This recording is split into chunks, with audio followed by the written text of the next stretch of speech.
Hey, this is Tom Calvin. Thanks for tuning in to Tomorrow's Legends. In 2016, a new TV show hit the digital airwaves and needed a podcast dedicated to chronicling its adventures. An elite team has been assembled for this task. Unfortunately, the world's listeners have not heard of this wonder twin duo. And although they may not be known now, in the future they will be referred to as Tomorrow's Legends. So Harley, did you realize that our legends are playing baseball right now? What? 2 strikes, Harley. 2 strikes. 1 more and I'm out of here. And now, here are your hosts, the fleet-footed Flash and his hammer-swinging partner, Harley Quinn. Wait a second. I think we're missing somebody. Are we? Like, there was only 2. Are Gideon? Hello, legends. Okay, Gideon's there. Gideon's here. It does feel like we're missing someone, though. Gideon, do you know what's going on? Where's X-Force? I don't know what you're talking about. Okay, maybe we might. Or did we go backwards in time? That's it. We time traveled. We time traveled. Oh, we're back to the old days. Jeez. That's right, Legendaires. It is just me and Harley tonight. X-Force 11 is off busy doing some work event, so he'll rejoin us next week. But we are here to cover Season 6, Episode 3, The X Factor. I am still the Flash. And I'm still Harley Quinn. Or am I Reverse Flash tonight? You might be the disappearing Flash in a few episodes. The Black Flash. Call me Zoom. There we go. You're just going to chase us around the timeline, haunting us. Exactly. Well, let's save that for the episode. Well, you got some news. What do you got for us this week? I do, yeah. There's been some articles and some spoilery photos, which I won't talk about, floating around about David Ramsey. He will be directing episode 7 of Superman and Lois, which is awesome. Yes. That's not this episode this week. It'll be next week's episode. Yeah, I think it should be next week's episode. Yeah. Mm-hmm. Okay, cool. Yeah, so he's going to direct that one. He's not appearing in it, but he'll definitely be directing it. And that same article confirmed that his appearance will be as John Diggle later in the season for Superman and Lois. So what I found is they actually had wanted his return to be this huge, 5-episode arc over, I think all of the active shows right now. But COVID has sort of caused some issues because there's been too many halts and they couldn't line everything up to get him on the right sets, on the right episodes, in the right time frame to make the story make sense. So they said there's definitely going to be a through line to his story, so we might want to try and watch all of his appearances, but it's not going to be as succinct like ABCD kind of following like it was supposed to be, but it will tie it together. It'll be one big story arc for him. Well, I mean, it's so cool that he's going to do that. I guess this is their mini crossover event. At least we get one character jumping from show to show to show, which is cool. I mean, we all miss Diggle big time, and he's one of the favorites from Arrow. So the fact that he's going to be hopping around the shows is really, really cool, which means we have to watch Batwoman and Supergirl, I guess, to see what he's doing over there. Yes, it does. So we'll have to see if we can... Well, I'll try to keep an eye on the news and see if we can figure out when he's going to appear where. I believe they said I thought he was first appearing on Superman and Lois because he's moved to Metropolis. So yeah, that would make sense. So I think that's going to be his first appearance. So we'll see. Although, after these last 2 episodes, I might actually enjoy Batwoman and Supergirl a little bit more. We'll have to see. Ouch. We'll get to that in a minute. We will. So I do have one little bit I can add to our news here. I think it was TV Line released an article that had all of the viewership numbers for the CW. Over these new seasons so far, and I am surprised the CW is hanging on. This is shocking, Harley. Really? Yeah. Every show is suffering except for Superman and Lois. Superman and Lois is getting over 3 million viewers per episode. Wow. Since Superman debuted, Supergirl has dropped harsh. They don't even get 300,000 views in this season. Seriously? They're at 275,000 viewers or something. Oh, wow. that has plummeted to next to nothing. Legends is not even making. We were at about 450,000 views, so we're kind of hanging in there, 500,000. But that's a striking drop from where we were at the end of last season. We were below 1 million, but we were more like 780,000. So it's almost cut in half. The Flash has dropped way. They're barely hitting 700,000 themselves. Ooh. And they just got signed to a season 8. So did we. Not 8, but season 7. Yeah, we got another season, but they were. I guess Grant Gustin was in big negotiations, but they signed him and they signed Iris. I think are the only two coming back for sure. But they're only at 700,000 views, and then Batwoman I think we're down around Supergirl. They're down around 300,000 as well. Not kidding. Ouch. And I just when I saw it, I was like, ooh, ouch. All the original shows are dropping right off. It's like that the old guard is being wiped out.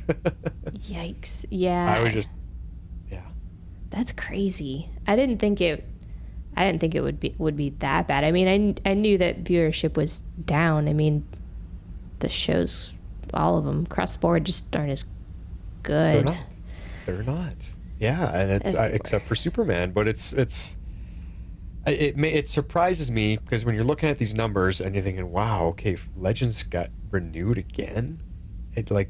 What's there for them to renew? There's not a lot there. Supergirl's ending, and obviously Superman has stolen all of the thunder from their last season, which is unfortunate. Yeah. Batwoman has never done well from the beginning, and the Flash is it just hasn't been good. Flash has been steadily declining since season 4. It's been declining, and the numbers are now showing the proof of that. So yeah, we're just done. But which is surprising that Superman is doing so well. I guess people were they wanted to check it out, and they're like us, surprised at how good it is, and like, okay, this is where their writing needs to be. What happened to the rest of the shows? Why are they not getting that level of writing? It's definitely a different type of show for sure. It's a different feel. It's a whole different budget, whole different team. But budget doesn't have to. Budget only affects the special effects and the location and the whatever. Right, I mean, you could still have good writing. Legends had great writing to begin with. Yeah, I think a lot of the same writers are still here. They're also now, some of them are executive producers. But look at The Flash, too. The Flash was so strong. Its first 3 seasons, it was one of the best shows on the CW. And it's strong. I don't know. Anyway, I found it interesting that these were the numbers released and how far these shows have fallen. And I'm in shock. That's further than I would have thought. I wouldn't have guessed that. That's crazy. Yeah. So there you go. Unfortunate news, I guess we could call that. Yeah, that is not good news at all. No. All right, let's get on to our ratings and reviews. But before we get to that, we had an email come in after our last week's episode. Letters lost in the timeline. We haven't got to play that in a while. Not in a while. So this email is from listener Alan. And they say, Dear Jess and Martin, after hearing your latest episode, I agree with Martin about how terrible Meet the Legends is. The aliens can and should seriously affect the timeline. They need to bring back Ray, Amaya, Zari, if at all possible, and any other past legends. Ray had scientific knowledge, the Atom suit, and he was a kind team member. Amaya was a good fighter, and she really cared about so much. Zari knew how to fix the ship, she had the totem, and was a serious team member. The newest ones aren't as great. Zari 2 pretending to be Cleopatra or using her dragoness is something any legend could do.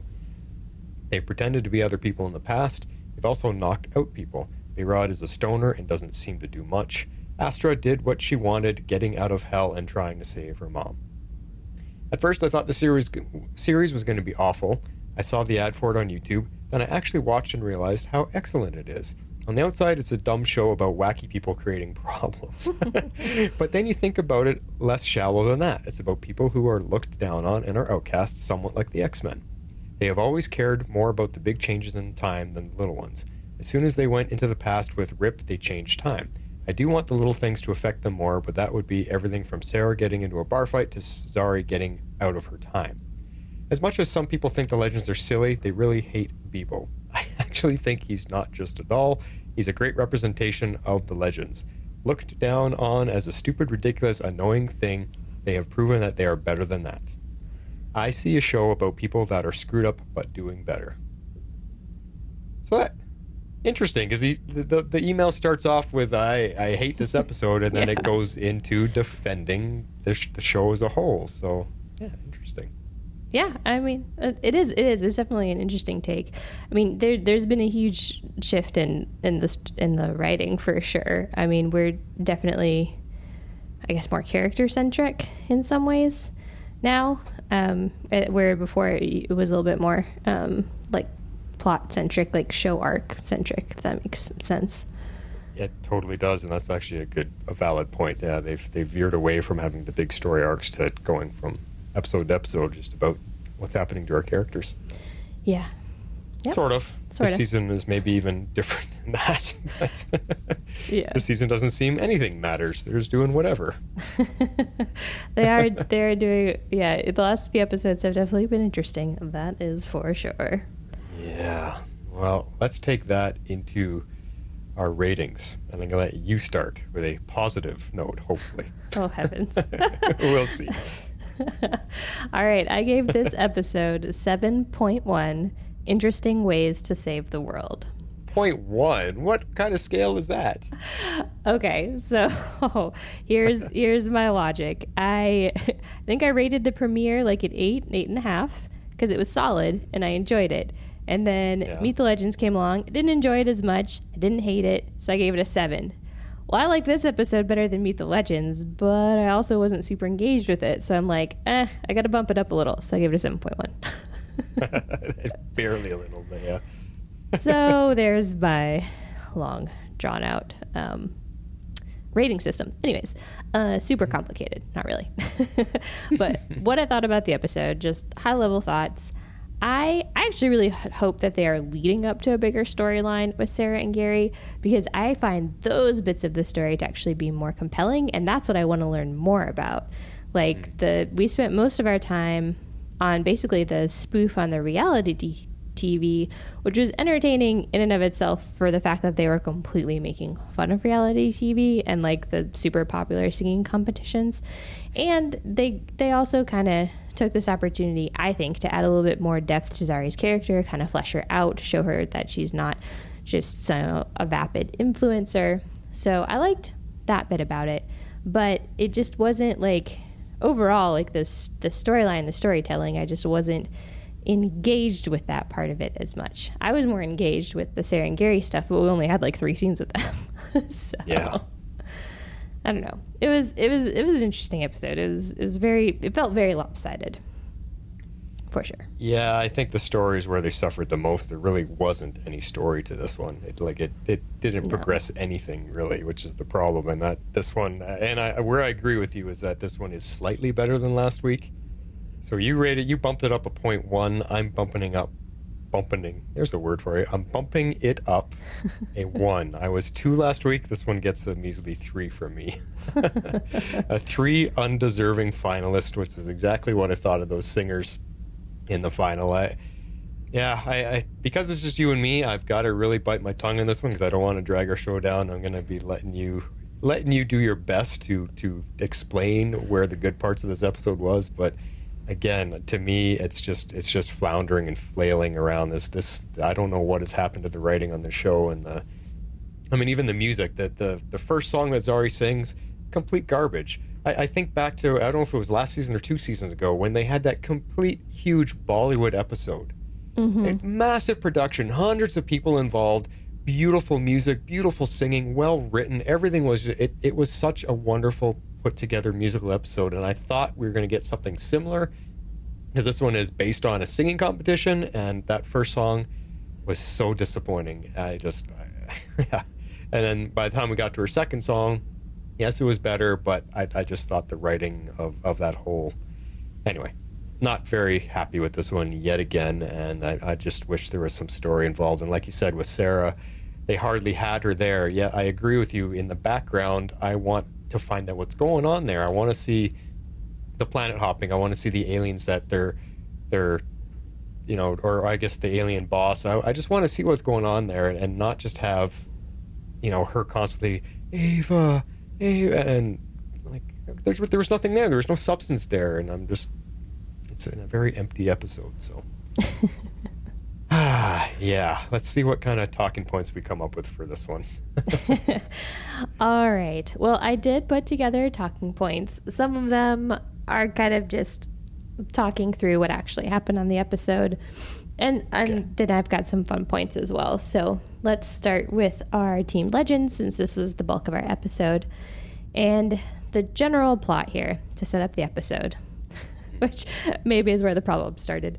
But an alien lands in Zari's time period of 2045 and eviscerates, that's an important word, DJ S'more, which is Zari's ex. So that sets us up. Yeah, I mean, so it's going to take us back to when we first met Zari 2.0. Okay. Yes. Could be an interesting setup. Could be, well, what's it? I guess she hasn't been home to her own timeline that we've seen in a long time. So what are they going to do with it? Yeah, based on all the scenes with her mom that we get later, I don't think she's been home at all. Yeah. Her mother seemed rather upset. But here's an odd thing that I'm starting to pick up on this season. Gideon is extremely happy this episode about eviscerations. She was extremely happy the last few episodes about massacres and brain dissections. So is it just me, or is there a bit of a homicidal theme here? Something is up with Gideon, and I don't know what that is, why she is enjoying, the violence of things. I really don't. That to me is an interesting point to try to dissect, because what could be causing that? I'm looking at the story where we are.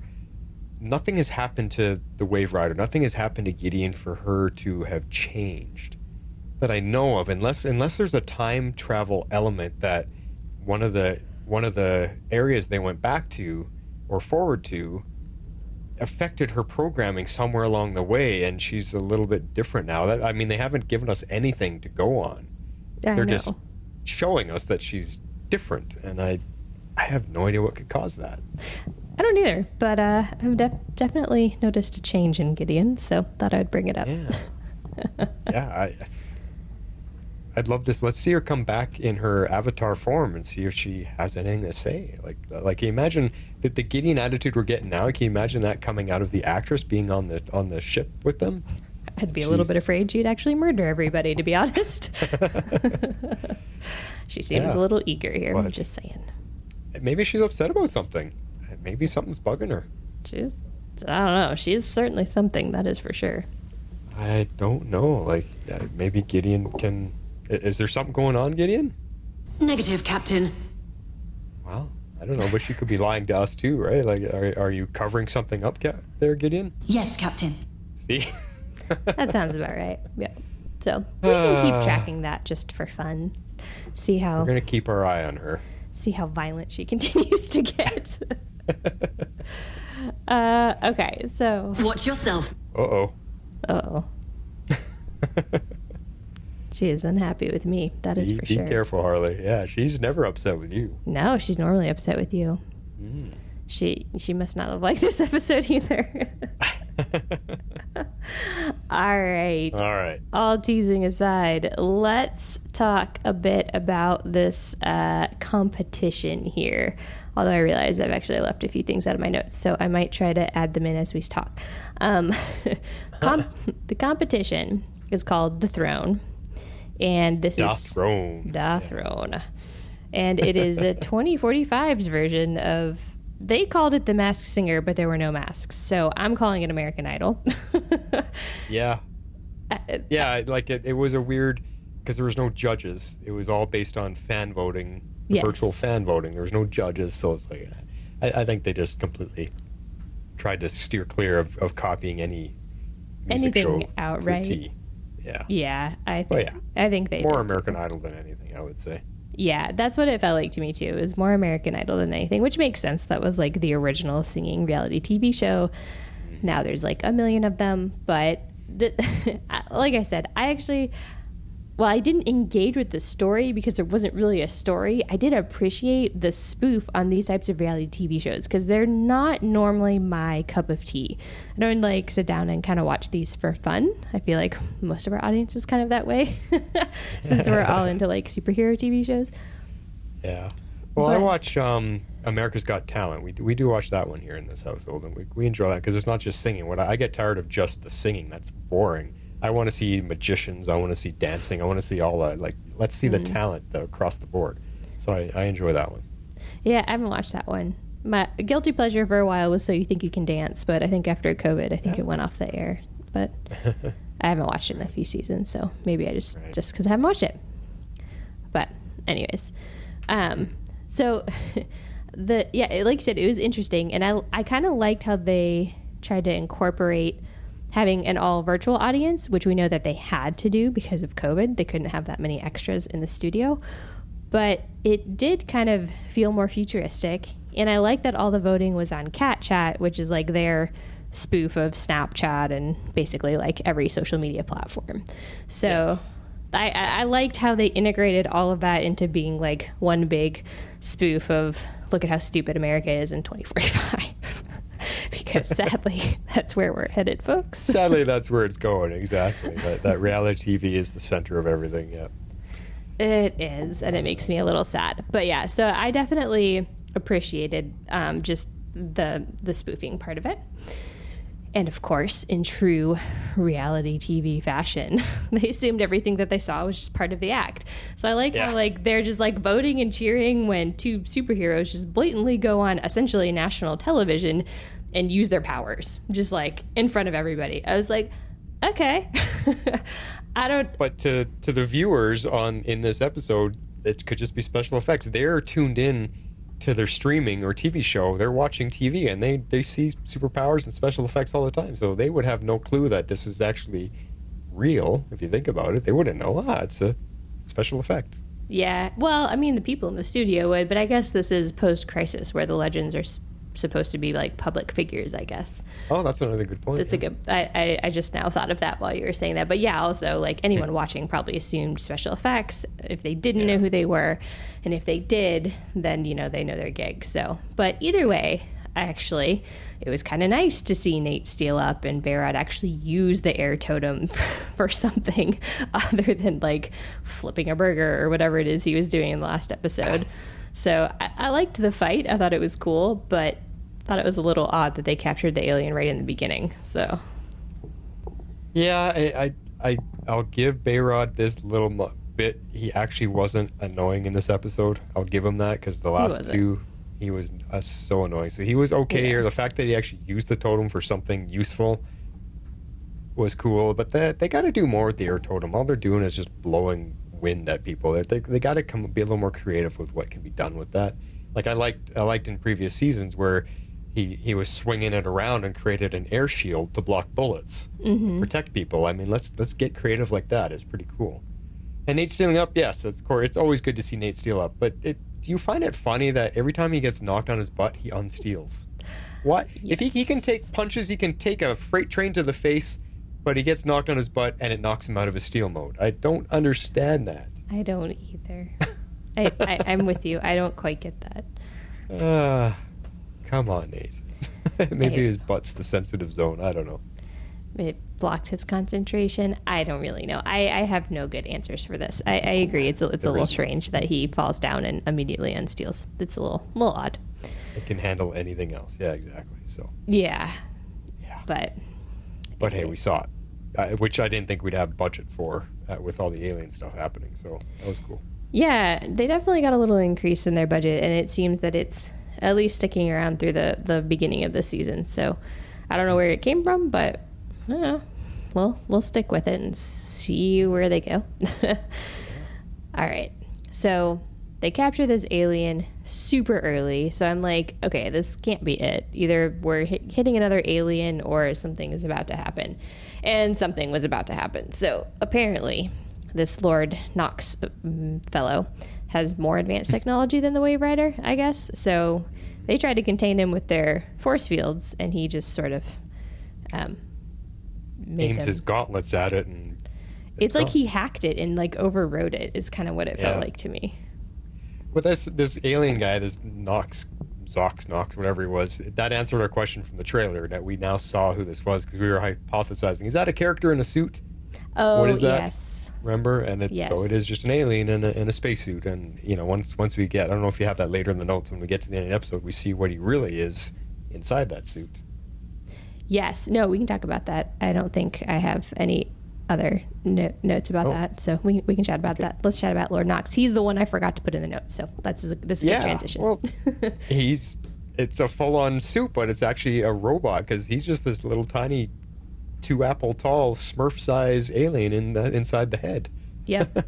Which was also very Men in Black. There's a distinct scene in Men in Black when we get like a very similar thing happen. I was a little bit shocked and disappointed that Mick squished him at the end. That was a shock. I mean, Patty Spivot beside me even. You did not see it coming. I thought they were going to have a conversation. They were going to learn something from him and squish. Wow. Yeah, I did too. I was shocked. I was like, oh, wow, I was not expecting that to happen. Okay. No. Because he was all hoity-toity. He had on the fancy coat and the walking cane. He looked like he was a little rich alien or something. Yes. He was coming down to be all, whatever, just be like a little rich snob kind of thing from his world, and didn't get the chance to say too much. Nope. No, I thought for sure that they were going to get a lead from him, and I mean, makes sense. They need to draw it out a little bit longer, which is fine. Like I said, I didn't want them to find Sarah right away anyway. Who's to say he would know? I mean, that's a good point. He was locked in the prison ship as well. He never even saw Sarah. She opened the airlocks for all of them. They all got jettisoned out of the spaceship. So I don't think he would know anything anyway. That's a good point. Other than, well, I guess he could tell. He wouldn't know anything about Sarah, but he could tell them what alien captured them. Maybe he has any information about where, because right now our team doesn't know which alien has Sarah. They don't know anything about that. So exactly, yeah. So who knows what he may or may not have known? We will never know. Never know now. But they have this suit. Maybe they can hack his suit. Maybe. Oh, yeah. We'll see. We'll see if they do anything with it next episode. Oh, wait a sec. We don't have Ray. Ray would be the guy that could hack the suit. Maybe, I don't know, maybe Bayrod's a technical genius since he's supposed to be Zari. Get Zari 1.0 out of the totem. That's our chance. Oh, there we go. I would like that. All right. Well, Lord Knox, he gets a performance in here that I didn't really note.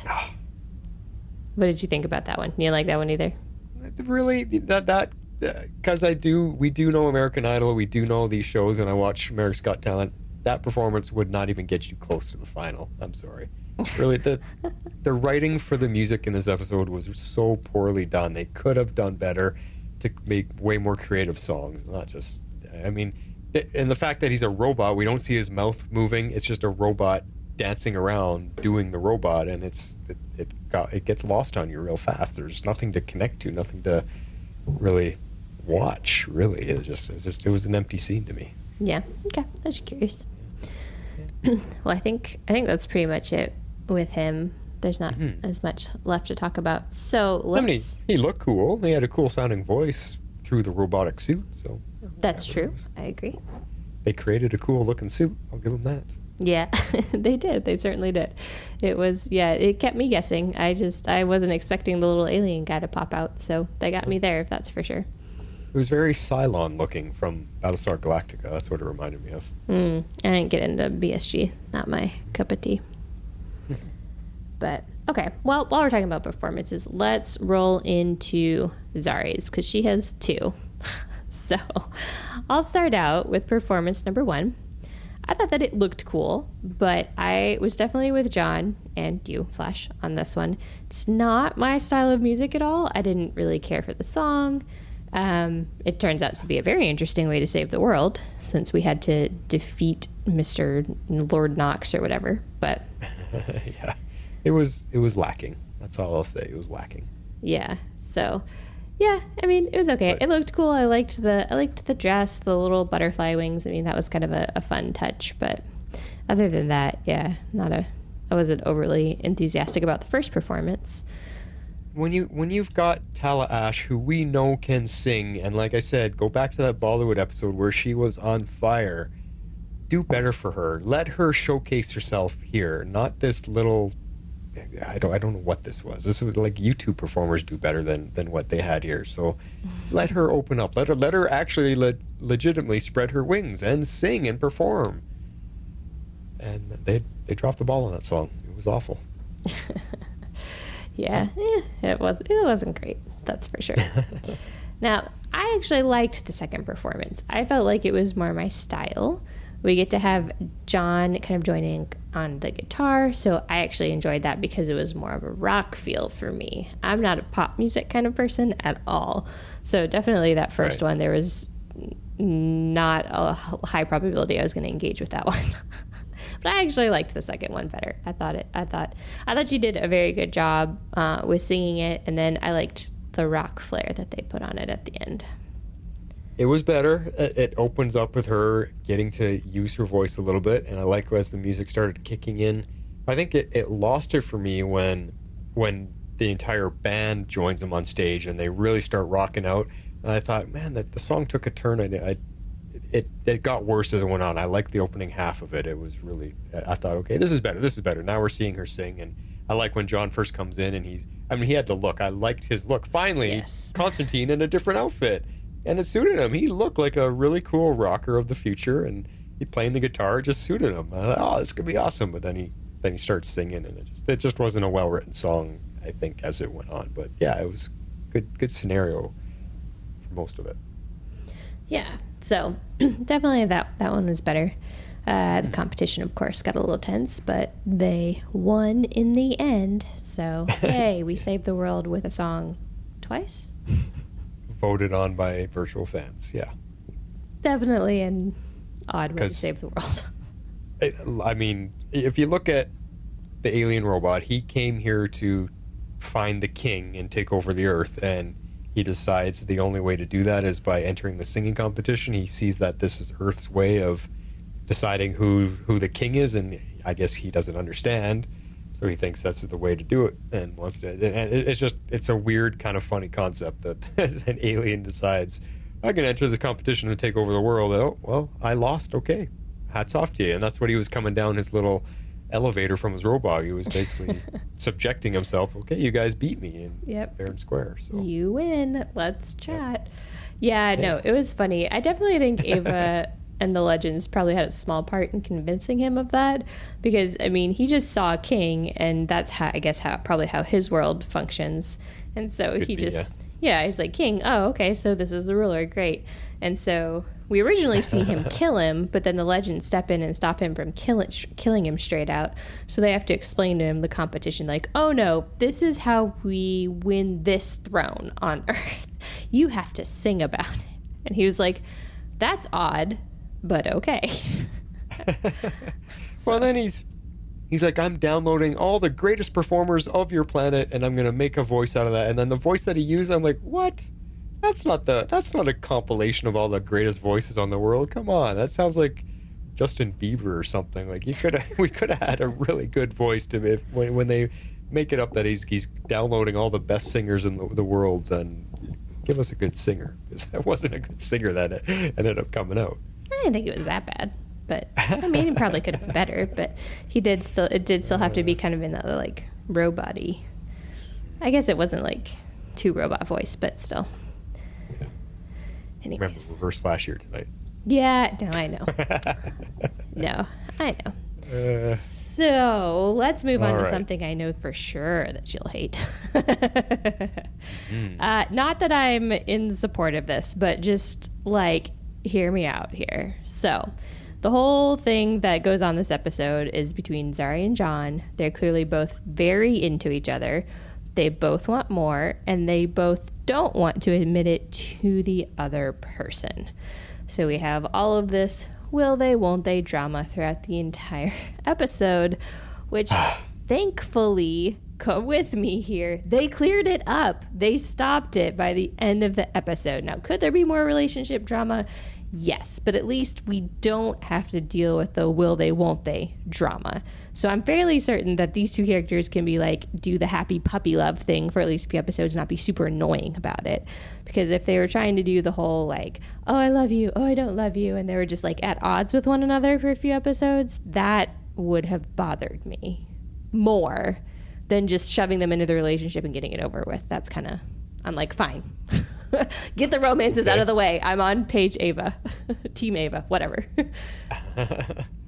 Yeah, I was reading some reactions online and reading, I read a couple other posts of other online bloggers that talk about the Legend show too, and they were trying to argue that this is good for Zari because she's trying to break away from her character that everybody knows her as in her future, that the online diva. She's trying to break away from that, and John is her way of doing that, of giving herself a different look, I guess, to the way people see her. Like at first you kind of see, oh yeah, you think I'm this, well I'm going to be that. So it was kind of childish in the beginning, right? But the way they were explaining it is that why it's working for her is because John is the only one that lets her be herself. She can drop all of the online mogul crap and just be herself around him, and that's what's attracting her to him. Because he doesn't care. He doesn't care about any of that. He doesn't care about him being embarrassed. He doesn't care about what people think of him. He doesn't care. So she's able to just drop her guard with him, and that's very attracting for her. I was like, okay, yeah, because they really are an opposites attract kind of couple. Yeah, and you do see that throughout the episode. Yeah, so I'm just done with relationships. Can we just have a season with no relationships on this show? Ava and Sara, sure. That because like I said before, that relationship they've done right in the writing. Mm-hmm. Let that be the only relationship. John and Zari too. I don't know. I guess it's better than Nate and Zari one. I don't know. The jury is out on that one for me. We'll see what they do with it going forward.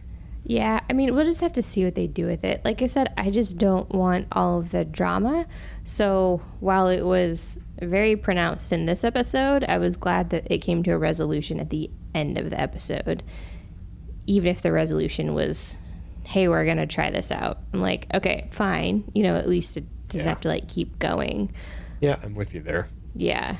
But you do definitely see her turn on that influencer persona throughout the episode. She definitely changes. So you kind of see her in the beginning and she's more toned down, and then when they have to actually go to Hollywood, you kind of see her try to gather herself, and then she turns it on. And so I do like persona, yeah, exactly. And I do I thought I had a note in here about this, but I don't think I do. But I like that they showcased that, and I felt like that was kind of important for her overall character development. That it is it's a persona. That's not 100% her. So I kind of like that they've showed her relax with the legends, and then this episode we get to see her basically turn it back on. And then try to show those differences there. Yeah, actually, I'll agree with you on that point there. It provides some depth and some growth for her character where I didn't think we saw anything at all in this episode, but that in showing us that she is acting basically to create her popular, which is successful. She did really well by creating that persona and making a mogul of herself, and super rich and famous and popular and everything. So she did really well. So the fact that they peel a few of those layers back to show us, yes, this is just a performance, that's not who she really is, it gave us a bit of layers to Zari 2.0, and it allows us to maybe look at her a little bit differently, maybe not be as annoyed by her because she has relaxed around the legends. She's decided to stay with them, time travel with them, and she's considering them friends now, and she's softening up a bit. So yeah, okay, I'll give you that. Yeah, so that was kind of the development I saw because they really focused on her this episode. So we saw a lot of that. Good Zari episode. So my next point, that I have, because this made me giggle a little bit. Mick used a secret command. Yeah, like one of Rip's old commands. Must have been. Yeah, I mean, it's not one we've ever heard before, but I just love that he had one that he like pulled out of his arse. Like, I need a nicer way to say this. Like, I love that. Because everything that happened just escalated extremely quickly from there, because of course he's trying to like be proactive, take the initiative. Let's just destroy this guy now before he knows what's coming. But he has superior technology, and so he calls in reinforcements in like the blink of an eye, and well, that just completely backfired on Mick. Yeah, well, let's break that down a little bit, because so I like Mick because the command was something, the last matador something or other, and Ava's like, what are you doing? And he says, well, the last of us OGs picked up a couple secret commands, so him and Sara are the only two that must know it, which is kind of cool. Yeah. But the alien, we thought he just showed up by himself to take over the world, and when he calls in his reinforcements, there's like 100 spaceships that show up in a blink of an eye, like through hyperspace. That means there's way more of them. And so are they all waiting for him to kill the king and become king of the planet? And then they should, like, I know we'll never get answers to this, but I'm just trying to think of, because I need something to talk about in this episode. So I'm trying to think of what is the story there for this alien. He was ready to go to war. He had an invasion force prepared on standby just in case he needed them if he couldn't kill the king and take over. I don't know. That's what I'm guessing is what was set up there. Well, I think the invasion was supposed to be post him winning. So basically, he wins, and then his reinforcements come in and take over the planet, which is how I understood it.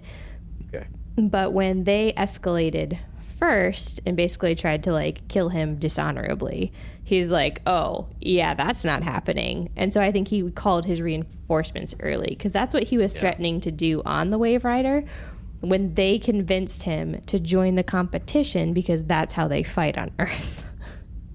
Right. So right. Okay. So what I'm thinking is that he loses honorably, so he just called it off, and they probably don't even know he's dead. Be my guess. They might figure it out. Could they come calling? Will we ever see that? Probably not. Probably not. And they all left anyway, so yeah. Or so we assume. So we assume. Yeah, I mean, they're in and out in the blink of an eye, so who knows how far they went. Yeah.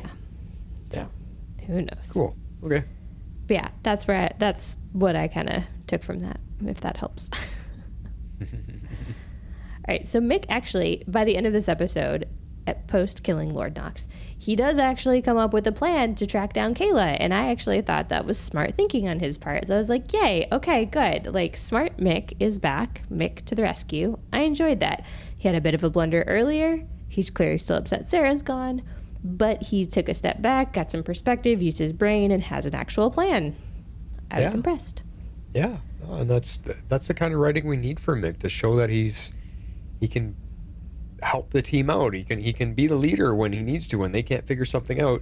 His way of life has got a different style of thinking, and he can put together a plan that they're obviously not coming up with at the moment. So we need more Mick moments like this. Let him, and I hope we get more before he becomes a non-team member. I hope they do better by him.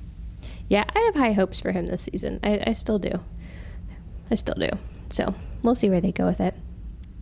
Yeah. All right, now before we close out this section and talk for 2 minutes about Sara and Gary, I have some stray observations. Okay. Thank you, Perry White and Dreamweaver, for the concept of stray observations. All right, what do you come up with?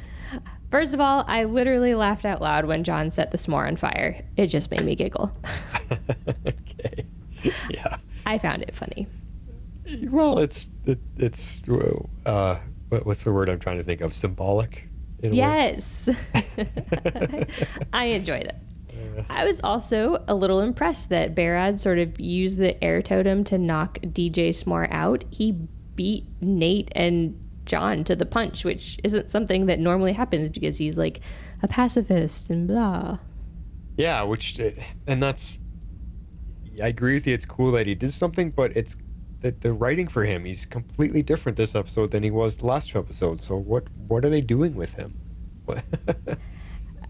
They've definitely written him to be a free spirit, that is for sure. And I think they're staying true to that. I didn't personally get that vibe from him last season, so I feel like it's definitely taken a shift this season for sure.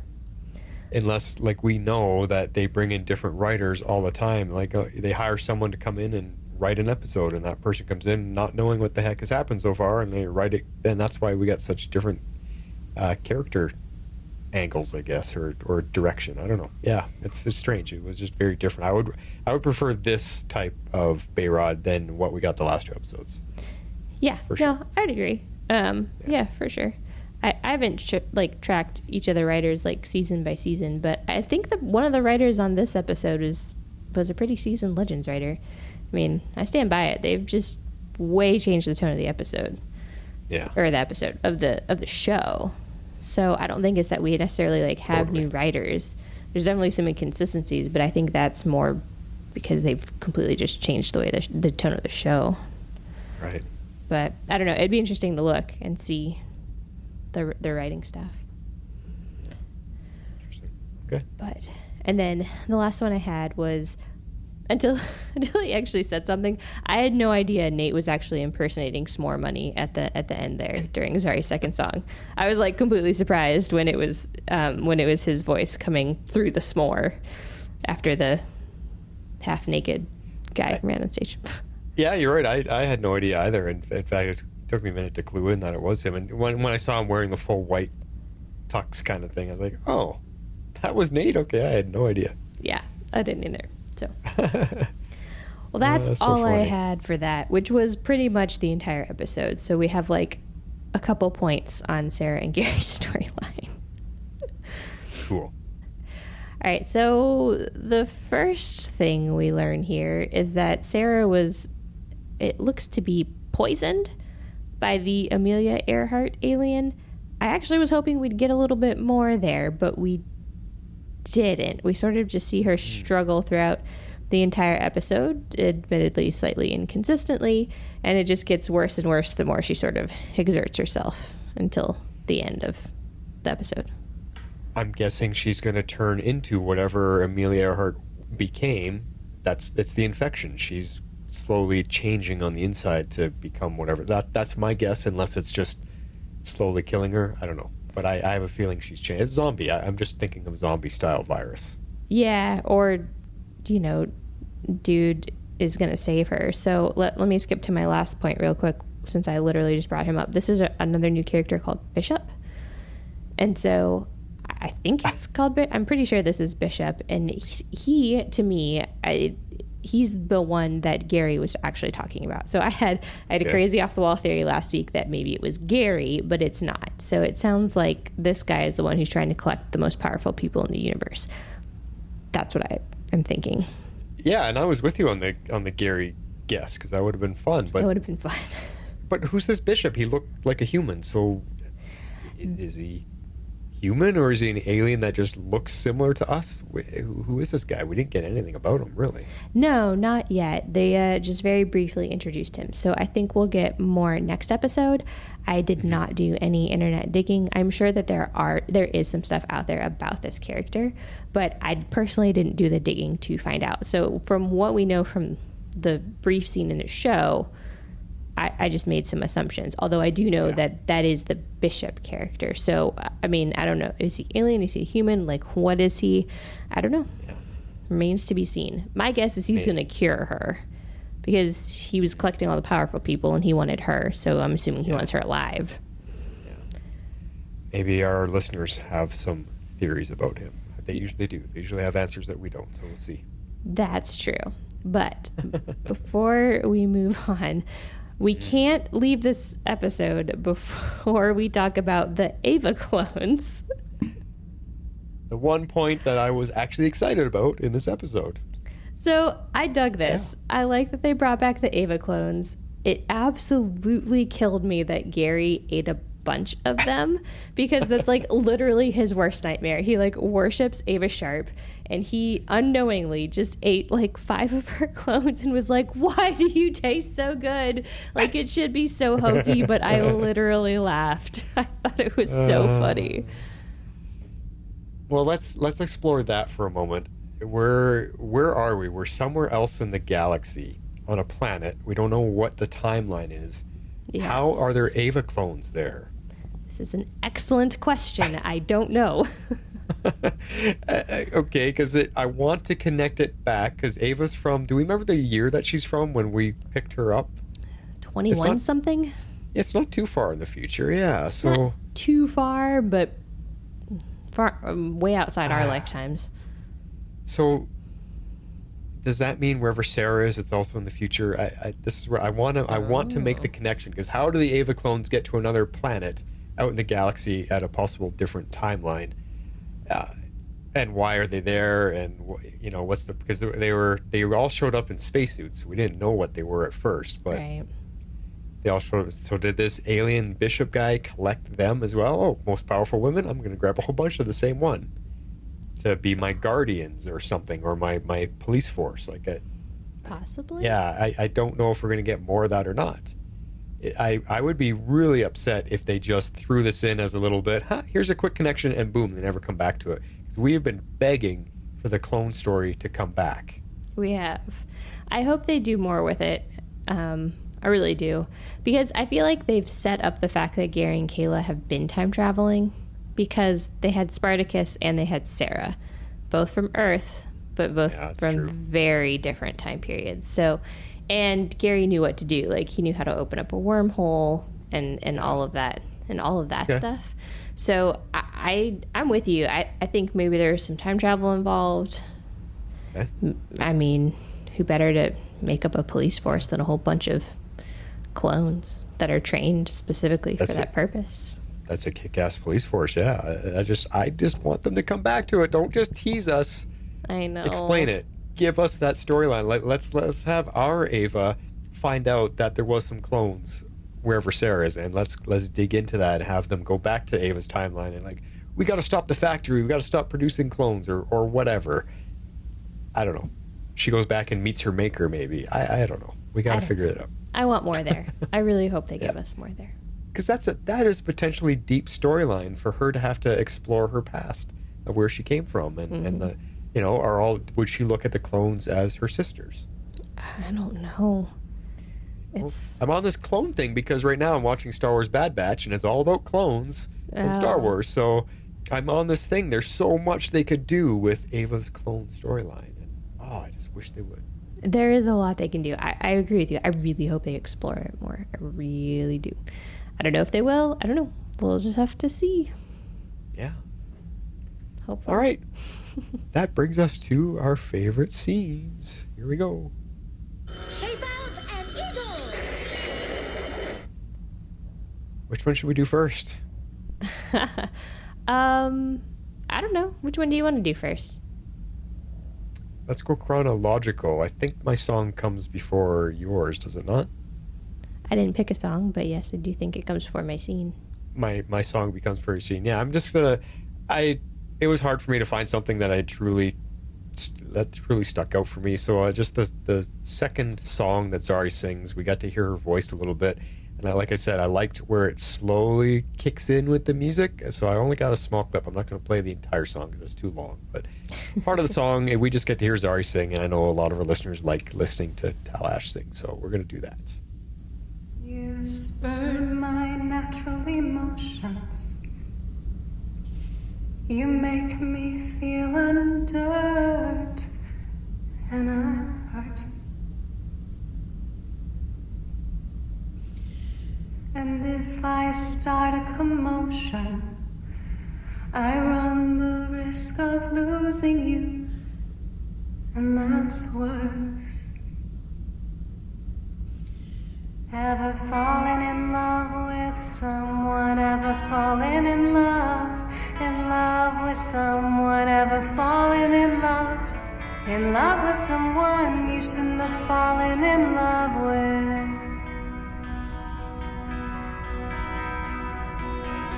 I can't see much of a future unless we find out what's to blame. What a shame.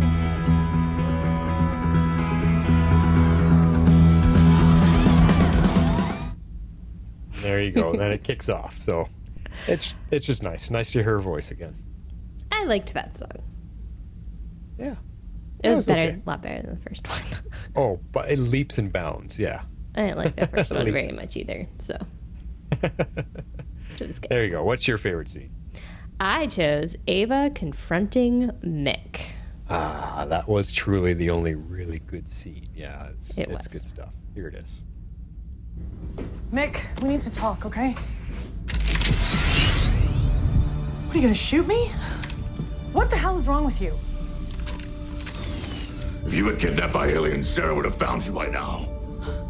You know what, you're right. I wish I was the one taken, but I wasn't.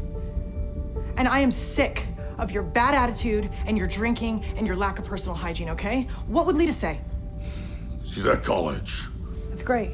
No, it's not.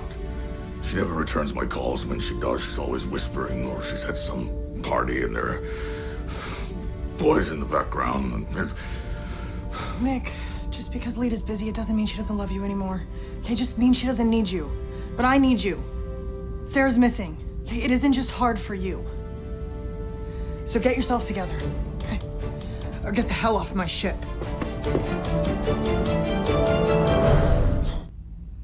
Wouch. That's a wow and an ouch. Wouch. I know. I love that scene though, because I love how she's like trying to figure out how to deal with Mick, and she's like, you know what? I'm just gonna let him be him. And then it kind of just comes to the breaking point where she's like, okay, you literally almost destroyed the planet. Not cool. Yeah.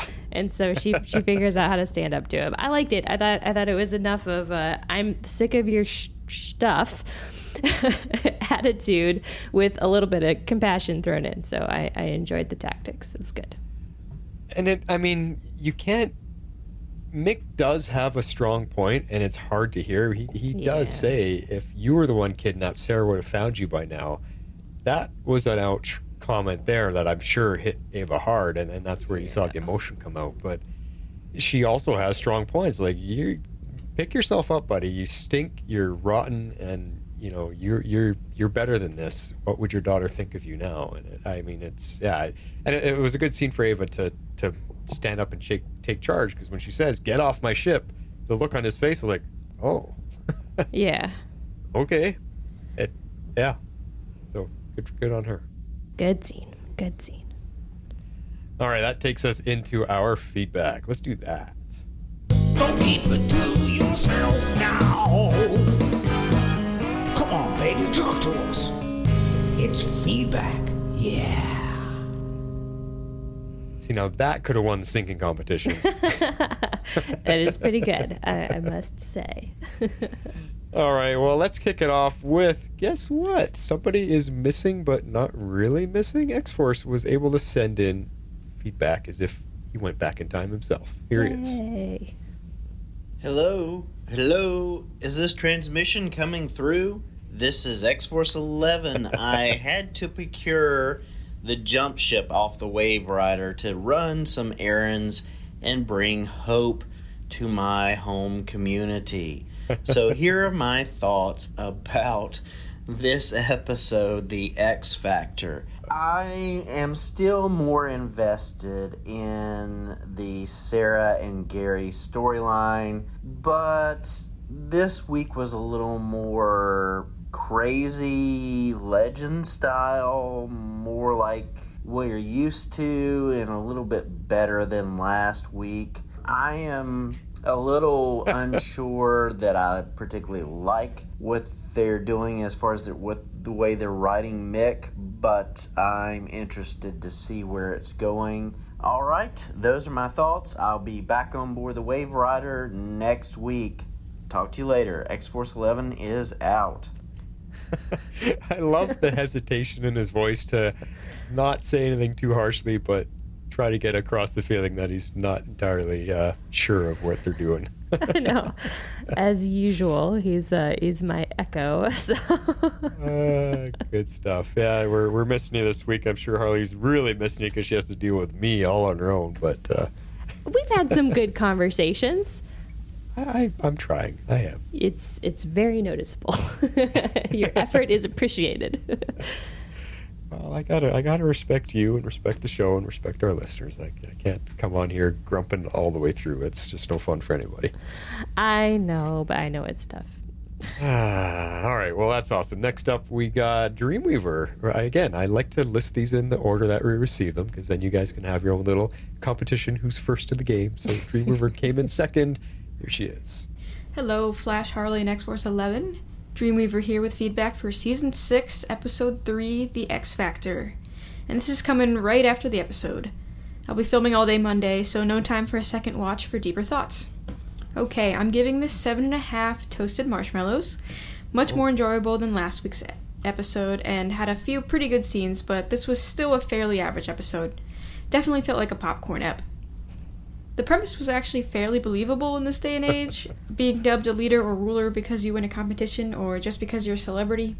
While I'm not big into the flashy socialite stuff, it was kind of fun to get another trip into the future instead of the past, and to Hollywood no less. And hey, we got the air totem in use, and Nate steeled up for almost an entire scene. That's more than we've gotten in a while. But the CW relationship drama kind of seeped into this one. It's inescapable sometimes. But I actually liked the resolution to it. I liked the fusion song that Zari sung at the end and seeing Constantine come out on guitar. And it was the song they had been listening to in the mansion at the in one of the opening scenes. That's so right. Gotta love some setup and payoff there. Matt's vocals didn't quite harmonize with Tala's, but I still liked it. And I think Gideon is worth mentioning here because I feel this has to be some sort of plot point that she's suddenly darker. I wonder if this darker stuff Gideon is saying is possibly her AI way of not knowing how to handle grief and the human emotions we know she has. Oh. I mean, she's had a lot of loss over the seasons too, along with our human characters. What with losing Rip, all of the teammates that have come in and out of the Waverider over the years, the other deaths, and now losing Sara. She keeps losing her captains and her teammates, as she's just as much part of the Legends crew. And I wonder if that's weighing on Gideon too, and she just channels that into not caring and being grittier. Or this has caused some sort of a glitch because she doesn't know how to handle it. I don't know, but this is 3 episodes in a row that they've given her something darker, so it has to be something going on. And it was slightly meta because it echoed a lot of the conversations we've had about the show, but I loved when they brought up Mick being an OG Legends recruit and feeling alone on the ship, with both Sara being missing but also feeling separate from Lita's life. He even called back to Gideon having command codes here in this episode. And I love how much he wants to get Sara back and is actually on task. It kind of seems like Ava and Mick are the only two that we are being shown that are really affected by Sara being missing.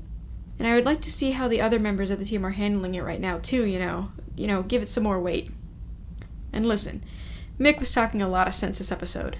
First, he points out that they are not only on a time ship, but a spaceship, and why not go to space to try to find Sara? I think we all kind of want to see the Waverider in deep space, am I right? Yes. And then he, at the end, came up with a good plan and is going to lead the charge, it seems, here in the next episode. Also, to Nate's point, and another Marvel reference, seeing Sara kicking some butt Thor Ragnarok style would be pretty cool too right now. I'm still interested to see where it goes, now that there seems to be some momentum at the ending here for Sara's storyline. But I still think they aren't utilizing that storyline to its full potential yet. It's not balanced between the Legends storyline, there's not enough screen time, but I will say Gary was more useful in this episode, and now he and Sara split up, so maybe Sara's storyline can get back to being focused on her. And also the Ava clones are back, and they're on another planet. There's a lot of questions and possibly some very strange implications with that. Like, is Sara in space in the future? Or does time just work differently out there? Or is this Bishop guy, the one at the end, the one that created the Ava clones, and he didn't bring them to Earth until the distant future? Like, were they possibly created as a way to try to save humanity from an impending alien invasion, and then just became the clones we saw back in Season 3, being everybody's helpers? I have so many questions, but this opens up some interesting paths that this could go down. But also, this makes it that much more torture for Sara. She has to be around a bunch of clones, but not the real Ava. Overall, just so-so on the balance of storylines here. But there were some good things brought up in the episode, and it now looks like they are ramping up the plot with the Legends going after Kayla, and Sara and Bishop coming face-to-face. I think next episode we'll actually get to dig into that side of the story more, and I'm interested to see how everything we've seen so far comes together. And next week they are going to the Cuban Missile Crisis, so it looks more reminiscent of an old-school Legends mission. That's all for now. Until next time, your friend, Dreamweaver. Again, she's kind of in my wavelength of thinking in regards to the clones, so it's kind of fun. Yes. But she calls this a popcorn episode. Man, if this is a popcorn episode, I'm choking on it. Just made me think of Kevin. Not the choking, the popcorn. Anyways. But her idea about Gideon, I thought, was fascinating. Could Gideon be grieving right now that she's lost her captain again? That is very interesting. I had not thought of it that way. And this is how she's expressing it. She's expressing it in her being angry and upset and kind of mean. That's the only way she knows how, because she's not human, obviously. So maybe if her AI is advancing or evolving, she doesn't know how to deal with these kind of sparks of electricity feelings, whatever they are. Like I think that's a fascinating idea, that she's struggling with the loss, and this is how it's coming out. Yeah, I mean, cool. I hope there's something more to it that would be interesting. I don't know if they're just doing it for fun because they thought it would be funny, maybe see if people noticed, or if there's like going to be a payoff to it. It is funny. I do like it. I mean, it's yeah. She's being pretty cold and heartless, and she's enjoying it. Yes, yes, she is. All right, awesome stuff. Next up is an email from Daryl Washington. What's he say? It's hard to believe the last time we saw DJ S'more, they were trying to push Zari 2.0 and Nate on us. Fortunately, that plan crashed and burned. So many good moments. Sara mimicking Gary's fiance eating Spartacus. That was kind of funny. Ava saying she trusts Zari. I said it last week and I will say it again. The CW doesn't know how to do flings, and the longer they drag out what we already know is going to happen, the less interesting the Zari and John story will be. And it's not that interesting to begin with. I think Lord Knox might be an early contender for favorite alien of the season. They got over his murder by Rory awfully fast. I know. If they're making The Rock the president, they must also be big fans of his NBC show, Young Rock. That's a point we forgot to bring up. They did talk about Dwayne Johnson being the president, and that I found funny because we were actually watching the Young Rock. Have you started watching that one? No, I am barely keeping up with our podcast shows, and I'm trying to watch the Clone Wars 4 episodes so I can start the Bad Batch. That's where I'm at. Good. No, Young Rock is funny. It's 3 different stages of Rock's life as he's growing up, and it is actually really funny. It's a big callback to the 80s and his growing up in the wrestling background. Oh. It's fun. It's really fun. I was surprised how enjoyable it is. So, and the fact that they mentioned it here, it must be a shout out to that show, obviously, because on that show he is running for president. That's what it's all about. Oh, gotcha. It's like the year 2032, and he's running for president, and he's being interviewed, asking about how he got here. So he talks about his life, and then we see flashbacks of his life up to this point. That's an interesting premise. Yeah, but it's just goofy. I mean, this show is goofy. Young Rock is goofy and funny, but it's my kind of goofy and funny because it's all based on his life. This stuff actually happened to me. Look how crazy it is. Like I grew up with, Hulk Hogan and Andre the Giant. All these guys were hanging out in my living room. That's crazy. Wow, imagine that life. Yeah. So crazy. Anyway, there we go. So thanks for that, Daryl. Next up is Comic Geek Kev, and boy, I'm just skimming over this one. I think I should read it because he sounds like he's in line with me. Oh no. He says, I'm really struggling with this show. Even as the funny show, it's getting ridiculous. Bayrod continues to be an awful character. We finally get Steel, and he still gets his butt kicked easily in one of the worst CW fight scenes ever. Really makes me miss Arrow. Zari 2.0 has got to go. Just, ugh. This is how they choose to bring Ava's clones back?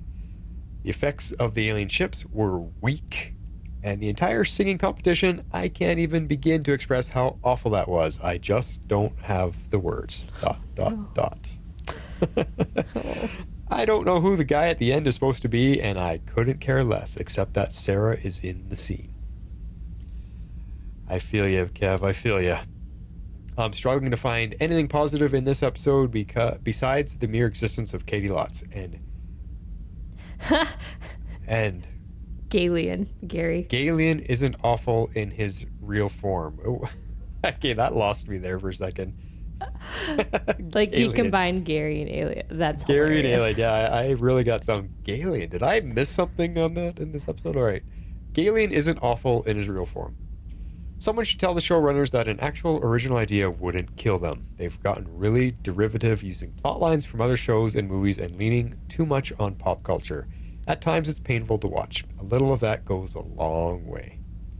The show has probably benefited from not always having full seasons, but the fact it still exists when the other DC properties like Krypton are home really shakes my fandom faith. I don't think I could watch a full season anymore. I barely got through this episode. Yikes. 2 out of 10, and I don't even have the ability to give it an interesting scale. It's not worth it. I'm only giving it that because Sara was in it. I still love your podcast, though. Comic Geek Kev.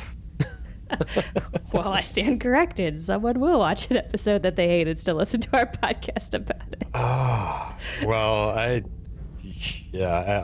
with you, Kev. I mean, I only rated it a 3, and I'm trying to be positive and give Harley something to respond with here, but I do feel you. I agree with everything you said, so in all honesty, but I'm glad you're sticking with us still, and hopefully what I have to say doesn't add to that hatred, that anger.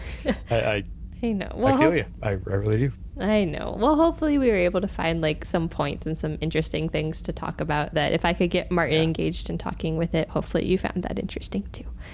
So. Yeah, she's working hard here to get me on the up and up. Like, I'm not quite down there with you guys, but I'm also not gonna, stand here and like defend it to the death saying it was the greatest thing ever, because it just wasn't. But I did. Our show's done better. Yes, but I did find enjoyable points in it, for sure. I found more enjoyable points in this one, I feel like, than I did in the last one. But you are truly your counterpart this season. You are not the Harley Quinn. You are. What's her name? Harley Quinn something? I can't remember her full name. Harleen Quinzel or something. Quinzel, yeah, something. It's like Quinzel. I forget about the first. I forget the first name. Should probably look that up. You're being way too positive. Well, someone has to be, or everyone's going to turn off this podcast in 30 seconds. Too true.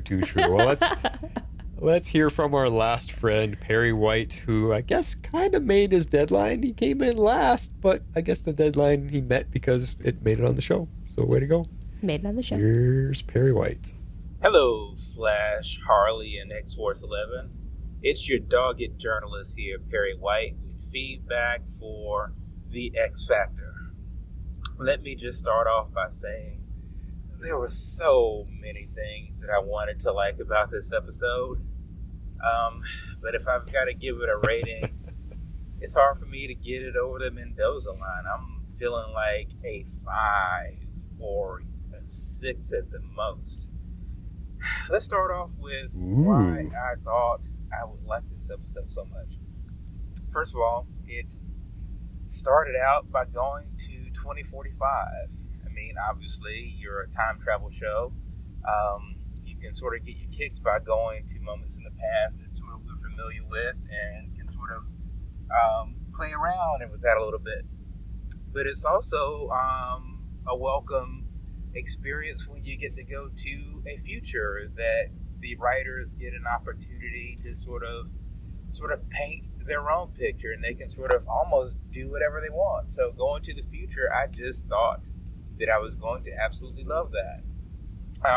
The other thing that I should have loved about this episode is that it was a Tala Ash episode. I mean, she's incredibly talented, both as an actress, singer, and dancer as well. And she was essentially front and center center stage, for lack of a better word, in this episode. And so, yeah, I just thought and hoped that I was going to enjoy that.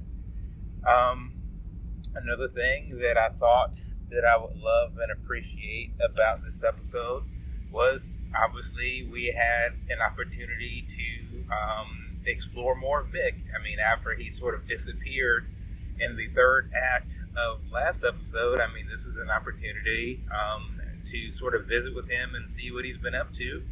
And I just assumed that this is going to be a great experience.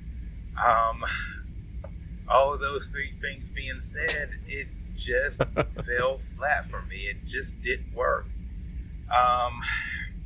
Again, one of my biggest problems with this episode is it highlighted just how sort of, I mean, you look at the sacrifice that Zari 1.0 made to save her future and to save her family.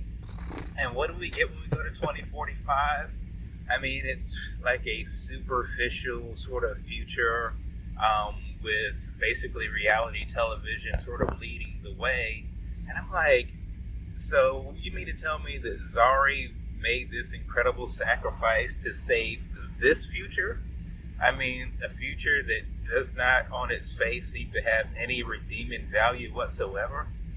And even on top of that, good point. You think about the fact that she saved her family, which means so much to her.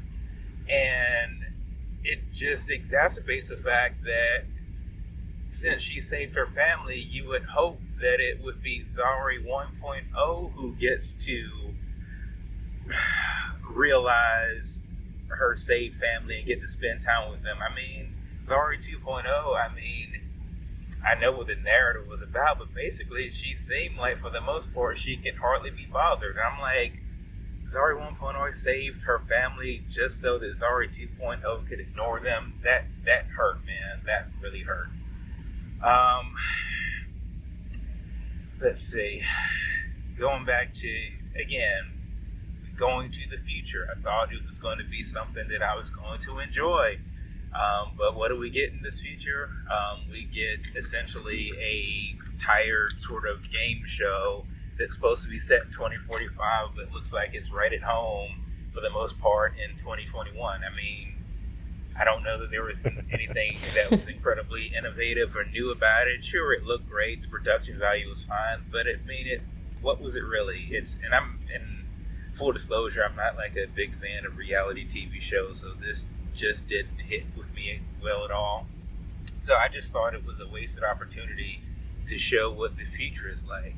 And speaking of this future, so Dwayne Johnson is supposed to be the president in 2045. So doing my quick liberal arts math here, Dwayne Johnson is like 49 right now. And so 2045 will be, 24 years in the future? So what would he be? Closing in right around 70s-ish as the president. And sure, he could be 70 and be president, but I mean, if you're going to make Dwayne "The Rock" Johnson president, I mean, you think you'd want to capitalize on his popularity and celebrity much sooner than sort of waiting like 20-some years down the line to make him president, unless he became president, say, like, in a few years, and then they just abolished term limits and he just kept on winning. I mean, I sort of like the fun of them putting The Rock in there, but it sort of makes no sense in terms of how old he would be and how much time would pass to make him president, but whatever. Good point. Another thing that I thought I was going to like about this episode, I mean, good Lord, we had a reference to Ava clones, and sure, I don't know, based on this world that they're on, that Sara and Gary are on, whether it's quote-unquote real Ava clones, or was this just some sort of illusion that this collector, that's what I'm going to call him, he's going around collecting people, is this some sort of illusion? Were they really Ava clones? Were they really not Ava clones? I mean, we've all wanted to see Ava clones, and then we get them, and then it's like, well, what the hell was that, right?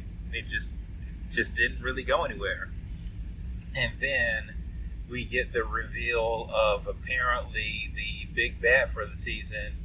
And I'm sorry, if you're going to reveal a big bad villain for the season, and then you get a dude coming out wearing a man bun, it's just hard for me to envision this guy as someone I should be fearful of. Maybe they'll surprise me, maybe they'll shock me, maybe they'll write him well, but just on first appearances alone, that was underwhelming, to say the very least. I mean, say what you want about Vandal Savage. When we first see him and hear about him, he's pretty damn frightening. Obviously, it did not turn out that way, did not really play out that way, but at least the first inclination, the first visage we had of him was pretty damn scary. And nope, did not get that with this guy. Let's see. Probably the only moment I really sort of enjoyed and laughed out loud on the episode were two parts that involved Mick Rory. First, when he squashed that little alien bug thing. Well, not bug, but it was a little alien. I mean, when he crushed that, I'm not going to lie, I laughed out loud. I probably shouldn't have, but I did. It was funny. And then, of course, when he drew Kayla with, like, chicken wings on her face. I mean, that was absolutely incredibly funny. Of course, the downside of making this episode was having him fall apart to whatever degree he fell apart because his daughter wasn't really talking to him, and he was sort of becoming frustrated by the fact that they hadn't found Sara. If that had been Mick in, say, season 2 or season 3, I would get it. But I mean, this is obviously a much more mature Mick. I mean, this is the guy who should have been, if not for Ava, should have been the one sort of taking over, calling the shots, running things, settling the troops. But he sort of reverted back to drinking heavily. In fact, he probably went into a spin that we haven't seen since maybe season 1. And it just doesn't seem to fit for the sort of improvement and maturity level that Mick has shown. It just didn't feel right, and I was kind of disappointed that was sort of the route they took with Mick. The other thing that disappointed me is I'm not one of those people who ultimately has an issue with Constantine and Zari 2.0 having a relationship. I think it's fun. I think it can be fun. My only issue is that, of course, this being a CW show, they had to throw in some cheap CW drama to sort of, I guess, give that a storyline. And as soon as I saw it coming, I just groaned out loud. I'm pretty sure I posted something in the Facebook chat about it. It's just, why is that always the default setting for the CW, to basically throw in some drama when it's not warranted? It doesn't help push the story along. It's just there to, I don't know. I don't know why it's there, to be totally honest with you. So yeah, I must say I was incredibly underwhelmed with this episode. Like I said, I give it a 5 or 6. To be honest, I could probably score it less than that. So I'm interested to see and hear what other folks have to say about it. Maybe I'll be like Martin. Maybe somebody will say something that may make me want to reevaluate my low score, but I highly doubt it. Oh well. There's always next week, and next week can always be better. This is Perry White. Made my deadline. I'm out. Next week can always be better. That's probably the best line you have. Fear the man bun, Perry. Fear the man bun. I feel you, bud. Yeah, it's the. He made a good point. That the one thing I really picked out. He made a good point about The Rock, Dwayne Johnson, being in his 70s in the timeline here, and he looked exactly as he does now. So I guess they did kind of goof on that. He should be an old man at that point. Yeah. And not looking like The Rock still.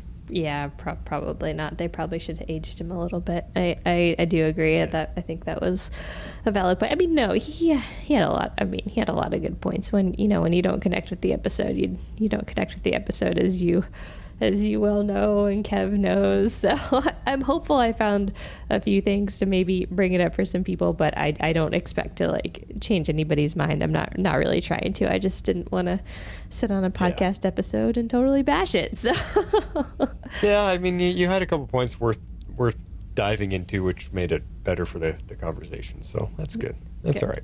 We'll see. I mean, the fans can always let us know if they're unhappy with our podcast. They can always let us know too. I mean, that's fair enough. You could say, "Hey, smarten up, guys. We want positivity, or be more honest. If you hate it, then hate it. We want to hear you guys rant." I don't know. God, I don't know if I can take that. Yeah, but it is what it is. Let's just hope for better, like Perry says. All we can do. So guys, send in feedback. We appreciate everybody that's a part of the show, even those that are not happy with us. You're still sending us feedback. It's fun. It's appreciated. We love hearing what you guys think, good or bad. So continue doing that, and this is what you got to do. If you would like to be a part of the show, you can send in your feedback to tomorrowslegendspodcast@gmail.com. You can also reach us on Twitter @tomorrowslegends. We'd love you to join our Facebook page at facebook.com/groups/tomorrowslegends and become part of the community.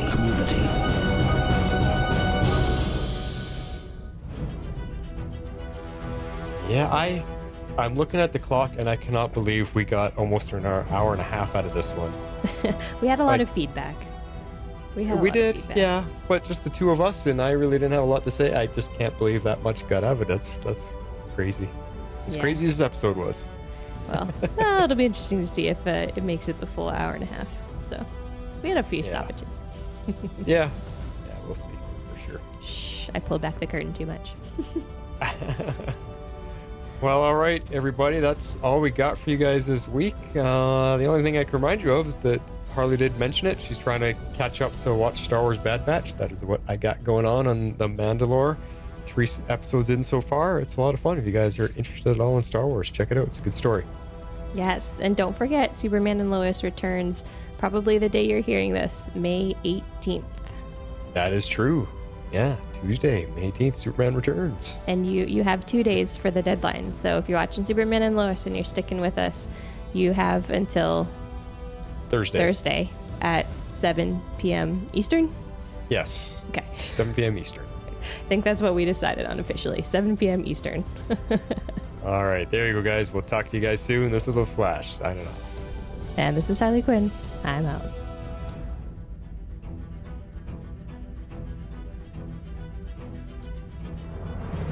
Tomorrow's Legends is not affiliated with CBS, Warner Brothers, or the CW.